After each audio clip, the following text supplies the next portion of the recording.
जिया का रिश्ता राघव से उसके बाप की मर्जी से ही तय हुआ था। राघव और जिया के पिताजी आपस में अच्छे दोस्त थे। राघव इलाहाबाद में रहता था और जिया लखनऊ में।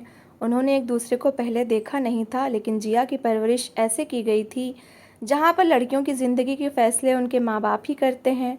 जिया भी इस अनदेखे रिश्ते में बन चुकी थी। राघव एक सौंदर्य प्रेमी था, सुंदरता पर मरता था, इसलिए जब रवीश साहब ने उसका रिश्ता अपने दोस्त की बेटी जिया से तय किया तो उसे सबसे ज़्यादा इस बात का ऑब्जेक्शन था कि लड़की की फ़ोटो बिना देखे वो शादी नहीं करेगा। और राघव की माँ भी चिल्लाने लगी कि ना जाने आपने मेरे बेटे का रिश्ता बिना हमें बताए और पूछे कहाँ तय कर दिया है। रवीश साहब कहने लगे कि लड़की बहुत ज़्यादा सुलझी हुई और कायदे की है, हमारे घर में आएगी तो घर को स्वर्ग बना देगी। जिस तरह से राघव ने उस लड़की को नहीं देखा, उसने भी तो राघव को नहीं देखा था, लेकिन बिना किसी एतराज़ के उसने अपने बाप के हुक्म पर सर झुकाया है। उसने कोई सवाल जवाब नहीं किया। लेकिन यहाँ तो बदतमीज़ी का ये हाल है कि तुमने तो बच्चों की अच्छी परवरिश ही नहीं की। बेटी 3 साल भी अपना घर नहीं बसा सकी और पति से तलाक लेकर यहीं मायके आकर बैठ गई है, और अब तुम बेटे का भी दिमाग ख़राब कर रही हो। रवीश साहब ने अपनी पत्नी को बहुत बातें सुनाई थीं और काफ़ी हद तक वो बातें सच भी थीं। राघव और निकिता दो ही बहन भाई थे, लेकिन निकिता की ज़ुबान की वजह से वो बड़ी मुश्किल से 3 साल ही ससुराल में अपने पति के साथ रही थी। दूसरे साल लड़कर मायके आ बैठी। उसे लगा शायद उसका पति उसकी मिन्नत करेगा और उसकी अलग घर की शर्त भी पूरी कर देगा, लेकिन पति ने तलाक के पेपर्स हाथ में दिए थे। बेटी भी अब 4 साल की हो गई थी। निकिता मायके में बड़े रौब से रहती थी। माँ और भाई को उंगलियों पर नचा रही थी। घर पर उसी का हुक्म चलता था। इन्हीं दिनों जिया के पापा अरविंद साहब बीमार रहने लगे। 5-6 महीने तक वो बहुत ज़्यादा बीमार रहे, काम भी छूट गया और इस बीमारी की वजह से उनका देहांत भी हो गया। उनके देहांत की खबर सुनकर रवीश साहब बेटे को अपने साथ लखनऊ ले गए। अरविंद साहब के घर में तो जैसे कयामत टूट पड़ी थी। पत्नी रोए जा रही थी, बेटी का भी बुरा हाल था। जिया उनकी तीसरी बेटी थी। यूँ तो अरविंद साहब ने बहुत कुछ बेटी के लिए जमा कर रखा था कि उसकी शादी पर उसे अच्छा दहेज देंगे, लेकिन इस बीमारी में सारे पैसे बीमारी पर लग गए थे। अरविंद साहब के अंतिम संस्कार का खर्चा भी रवीश साहब ने किया था। 2 दिन उन्होंने वहीं गुजारे। इस दौरान राघव से भी कह चुके थे कि वो एक नज़र जिया को देख ले और अपनी मर्जी बता दे। हालांकि राघव की माँ उसका रिश्ता बहुत अमीर घराने में देख रही थी और राघव से कह चुकी थी कि तुम्हारे बाप ने जहाँ तुम्हारा रिश्ता तय किया है वो लोग वैसे भी कंगले हो चुके हैं, तुम्हें दहेज के नाम पर एक फूटी कौड़ी भी नहीं मिलेगी। राघव भी माँ की बातों में आ चुका था, लेकिन जैसे ही उसकी नज़र जिया पर पड़ी तो वो उसकी सुंदरता को और सादगी को देखकर उस पर दिल हार बैठा था। इसलिए जब रवीश साहब ने राघव से उसकी मर्जी पूछी तो उसने कहा कि उसे जिया पसंद है। रवीश साहब ने जिया की माँ से बात की तो वो अपने दोस्त से किया गया वादा निभाना चाहते हैं, इसलिए सादगी से ही जिया की शादी और विदाई वो अभी अपने साथ करवा कर ही ले जाएंगे। जिया की माँ पहले ही पति की बीमारी पर सब कुछ खर्च कर बैठी थी। अगर उसका रिश्ता कहीं और होता तो फिर दहेज देने के लिए उनके पास कुछ भी ना था। इसलिए जिया की शादी राघव से कर दी। शादी होते ही रवीश साहब बेटे के साथ बहू को भी लिए वापस इलाहाबाद चले गए। लेकिन जब घर पहुंचे तो रवीश साहब की पत्नी ने पति और बेटे के साथ जिया नाम की लड़की को देखा और उससे पता चला कि रवीश साहब ने उनकी अपनी मनमानी कर ली है, तो वो तो हत्थे से ही उखड़ गई। कहने लगी, ये मेरी बहू नहीं बनेगी, ना ही मैं इसे स्वीकार करूंगी। आपने ज़बरदस्ती मेरे बेटे की शादी क्यों इस लड़की से करवाई है, जो दहेज के नाम पर एक जोड़ा भी अपने साथ नहीं लेकर आई। रवीश साहब कहने लगे, तुम्हारा तो दिमाग ख़राब हो गया है, तुम्हें शर्म नहीं आती। अरे मेरा दोस्त इस दुनिया से जा चुका है। इस वक्त उसकी पत्नी मोहल्ले वालों की दया पर ज़िंदगी गुजारने पर मजबूर है और तुम्हें दहेज चाहिए। खबरदार जो तुमने इस बच्ची के साथ कोई भी ज्यादती करने की कोशिश की तो। जिया एक तरफ खड़ी थी, क्योंकि राघव भी घर पहुंचते ही माँ के तेवर देखकर घबरा गया था। निकिता भी घूर घूर कर जिया को ही देख रही थी, जो अभी कल ही बड़े अच्छे खासे अमीर घराने में भाई का रिश्ता तय करके भी आज गई थी, लेकिन अब उससे सबके सामने शर्मिंदगी उठानी थी। दूसरा ढेर सारा दहेज जो लड़की को अपने साथ लाना था, इस पर भी पानी फिर चुका था। रवीश साहब ने जिया को उसका कमरा दिखाया और कहने लगे कि बेटा तुम जाकर आराम करो, सफ़र से थकी हुई आई हो। जैसे ही जिया कमरे में गई, रवीश साहब भी अपने कमरे में चले गए। पीछे से शामत राघव की आ गई थी। माँ बहन दोनों उसके पास आकर खड़ी हो गईं। कहने लगी, तुम्हें क्या सोची थी? तुम्हें कहकर भेजा था ना कि अपने बाप की बातों में आने की कोई ज़रूरत नहीं। अरे कल ही तो तुम्हारा रिश्ता तय करके आए हैं। लड़की लाखों में एक थी, इतनी सुंदर थी। ये जिया तो उसके सामने कुछ भी नहीं है, ऊपर से ढेर सारा दहेज लाने वाली थी। लड़की के बाप ने तो यहाँ तक कह दिया था कि लड़की भी गाड़ी भी लड़के को दहेज में देंगे। ये सारी बातें सुनकर राघव का भी दिमाग खराब हो गया था। उसे अपने किए गए फैसले पर अफसोस होने लगा। उसकी माँ कहने लगी, खबरदार, जो तुमने इस लड़की को सर पर चढ़ाने की कोशिश की, इसे औकात में रखना और इससे कहना कि वो हमारी किसी बात को न टाले, हमारी सेवा करे। राघव अपनी माँ के सामने हर बात पर सर हिलाता रहा कि जैसा वो चाहती हैं वैसा ही होगा। जब वो कमरे में आया तो उसे जिया ज़रा भी अच्छी नहीं लग रही थी। एक तो वो थी सादे हुलियम में, और दूसरा उसे इस बात का अफसोस था कि माँ बहन ने जो उसके लिए परी ढूंढी थी, जो कि ढेर सारा दहेज भी ला रही थी, जिया की वजह से ये मौका उसके हाथ से निकल गया था।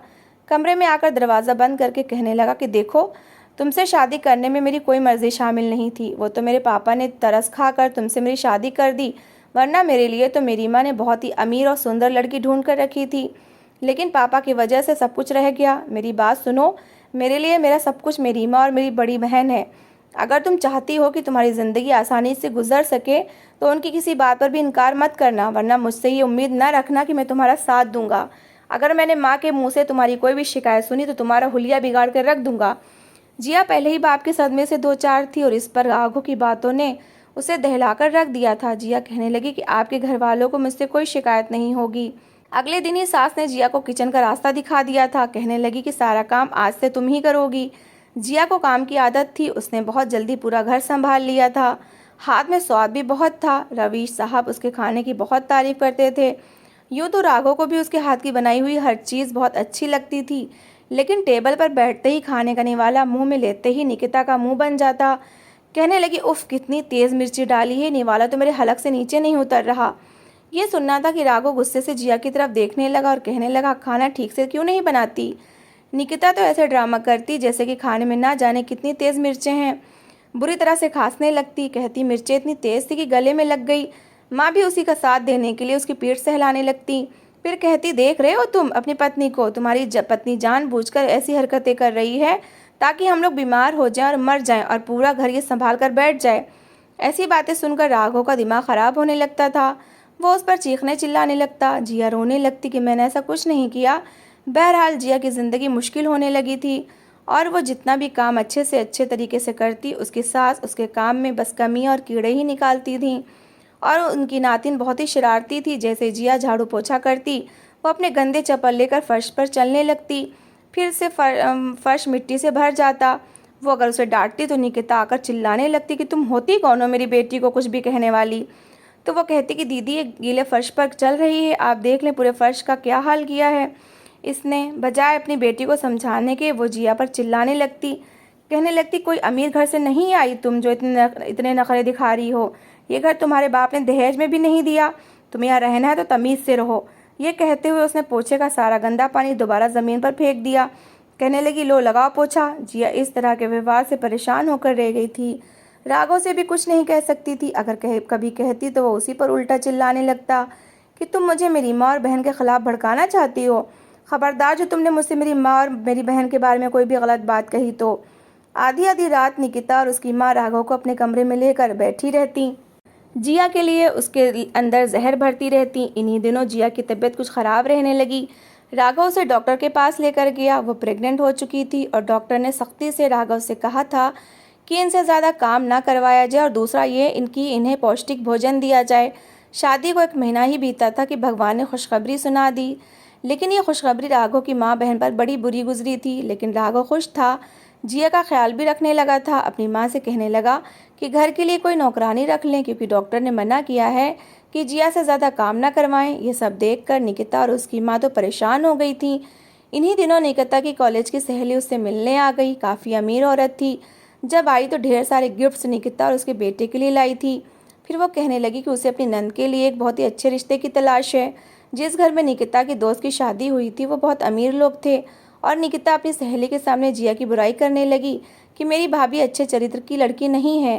कहने लगी कि अभी मेरे भाई की शादी को महीना भी नहीं गुजरा, लेकिन मेरी भाभी 2 महीने की प्रेग्नेंट है। यह सुनकर निकिता की सहेली मुंह पर हाथ रखने लगी। निकिता कहने लगी, मेरे बाप ने ज़बरदस्ती इस चरित्रहीन लड़की को हमारे भाई के पल्ले बांध दिया है। मेरा बाप कुछ भी नहीं सुनता। मैंने तो सुन रखा था कि इस लड़की ने ना जाने कितने लोगों से दोस्ती यारी पाल रखी थी, ना जाने किन किन से मुंह काला किया है, और अब अपनी नाजायज़ औलाद को मेरे भाई का नाम दे रही है। उसकी सहेली को निकिता से हमदर्दी होने लगी। निकिता कहने लगी, ये कोई भी काम नहीं करती, बस कोई मेहमान आ जाए तो उनके सामने अच्छा बनने के लिए उन्हें चाय पानी पूछ लेती है। निकिता की बेचारगी को देखकर उसकी सहेली उसकी सब बात को सच समझने लगी। निकिता कहने लगी कि अगर तुम अपनी नंद से मेरे भाई की शादी करवा दो तो हम इसे तलाक दिलवाकर घर से निकलवा देंगे, लेकिन इस शादी का मेरे बाप को पता नहीं होना चाहिए, वरना वो ये शादी होने नहीं देंगे। उसकी सहेली कहने लगी कि मैं पहले अपने घर पर बात कर लूँ, अगर वो लोग इस रिश्ते के लिए तैयार हो गए तो फिर हम ये रिश्ता तुम्हारे पापा को बिना बताए कर लेंगे। निकिता तो खुश हो गई थी। दौलत की लालच की पट्टी उसकी आंखों पर बन चुकी थी। वो जानती थी कि जब उसकी सहेली अपने ससुराल में इतने ऐश कर रही है तो उसके बाप भाई अपनी लड़की को दहेज में क्या कुछ नहीं देंगे। कुछ दिन बाद ही निकिता की सहेली ने निकिता और उसकी माँ को अपने घर पर बुला लिया। घर था या कोई बंगला था, इतना खूबसूरत और बड़ा बंगला देखकर दोनों माँ बेटी के होश उड़े थे। लेकिन जब अपनी दोस्त की नंद को देखा तो दिल बुझकर रह गया था। सांवली सलोनी रंगत की थी और थी भी बहुत मोटी। उन्हें राघव से रिश्ता करने पर कोई ऑब्जेक्शन नहीं था और वो ये भी कह रहे थे कि वो बहुत दहेज देंगे। निकिता की तो राल टपकने लगी थी। दहेज का नाम सुनते ही उसने झट से हाँ कर दी। इसके बाद राघव से कहने लगी कि बड़ी मुश्किल से हमने तुम्हारा एक घर में रिश्ता तय किया है। ये सुनकर वो कहने लगा कि दीदी आप कैसी बातें कर रही हैं, जिया मेरी पत्नी है और मेरे बच्चे की माँ बनने वाली है। निकिता कहने लगी ऐसा मौका तुम्हें बार बार नहीं मिलेगा। हमने वहाँ पर झूठ बोल दिया है और अब तुम ही हमारे इस झूठ का भरम रखोगे। बस तुम किसी भी तरह अपनी पत्नी को दूसरी शादी पर तैयार कर लो, बाकी हम सब देख लेंगे। राघव को अपना व्यवहार जिया के साथ कुछ बदलना पड़ा था। अब उससे अच्छी अच्छी बातें करता, उस पर हाथ भी नहीं उठाता और अपना व्यवहार उसके साथ अच्छा रखने लगा कि जब शादी की परमिशन मांगे तो जिया उसे शादी की अनुमति खुशी खुशी दे दे, क्योंकि वो जानता था कि अगर जिया ने रवीश से उन लोगों की शिकायत की तो वो इन तीनों को नहीं छोड़ेगा। और रवीश से तो ये तीनों ही डरते थे, इसलिए जो कुछ करना था वो रवीश की जानकारी में लाए बगैर ही करना था। दूसरी तरफ निकिता और उसकी माँ ने भी अपना व्यवहार जिया के साथ अच्छा कर लिया। जिया से उसकी सास कहने लगी कि तुम पहले से बहुत कमज़ोर होती जा रही हो, अपना ख्याल नहीं रखती। ये कहकर एक दूध का गिलास उसने जिया को पकड़ा दिया। कहने लगी कि रात को रोज़ाना 1 गिलास दूध पिया करो ताकि बच्चा भी तंदुरुस्त हो। जिया को पहले तो ये बात समझ नहीं आ रही थी कि आखिर उसकी सास को हुआ क्या है, वो इतनी मेहरबान क्यों हो रही हैं। लेकिन फिर ये सोचने लगी कि अगर इसी तरह सबका व्यवहार मुझसे अच्छा हो रहा है तो क्या हर्ज है। शायद अब मैं इनके वंश को जन्म देने वाली हूँ, इसलिए इन लोगों का व्यवहार मेरे साथ बदल गया है। लेकिन वजह तो कोई और ही थी। कुछ दिन बाद ही निकिता की बेटी का बर्थडे आने वाला था और उसकी बेटी जिद कर रही थी कि वो नया सूट ही पहनेगी। जिया को सिलाई बहुत अच्छी आती थी, इसलिए निकिता ने बड़ी मोहब्बत और प्यार दिखाते हुए जिया से कहा कि वो उसकी बेटी के 2 सूट सिल दे, क्योंकि उसे बर्थडे पर वही पहनने हैं। जिया ने फ़ौरन से हामी भर ली। घर के सारे काम निपटाने के बाद वो रात को सिलाई मशीन रख कर बैठ गई। उसकी सास ने सोच लिया था कि आज इस लड़की का काम तमाम कर दिया जाए, ऐसे तो ये पीछा नहीं छोड़ेगी, इसलिए अभी से कुछ ना कुछ सोचना पड़ेगा। फिर इन्हें यह भी डर था कि अगर जिया के घर बेटा पैदा हो गया तो फिर उनका अपना बेटा राघव उनकी कोई बात नहीं सुनेगा। इसलिए दूध के अंदर चूहे मार दवाई डालकर दूध का गिलास उसने जिया को पकड़ा दिया। कहने लगी मैंने इसके अंदर बादाम और काजू भी डाला है, इसलिए दूध को पिए ज़रूर लेना ताकि तुम्हें कमज़ोरी ना हो। जिया उस वक्त निकिता की बेटी का सूट सी रही थी। उसने सोचा कि पहले वो निकिता की बेटी का सूट सी ले, फिर दूध पीकर सो जाएगी। निकिता की बेटी को जब ये पता चला कि उसकी मामी उसके बर्थडे के लिए नया जोड़ा सी रही हैं तो वो उठकर अपनी मामी के कमरे में आ गई। निकिता और उसकी माँ सो चुकी थी। जब वो कमरे में आई तो जिया कमरे में मौजूद ना थी बल्कि वॉशरूम में थी। सामने दूध का गिलास देखकर फौरन निकिता की बेटी ने दूध का गिलास पकड़ा और उसे पी गई, क्योंकि रात को उसकी माँ उसे दूध देना भूल गई थी। जब जिया वॉशरूम से कमरे में आई तो खाली दूध का गिलास देखा तो वो कहने लगी वो मामी मुझे भूख लगी थी इसलिए मैंने आपका दूध पी लिया। तो वो कहने लगी कोई बात नहीं।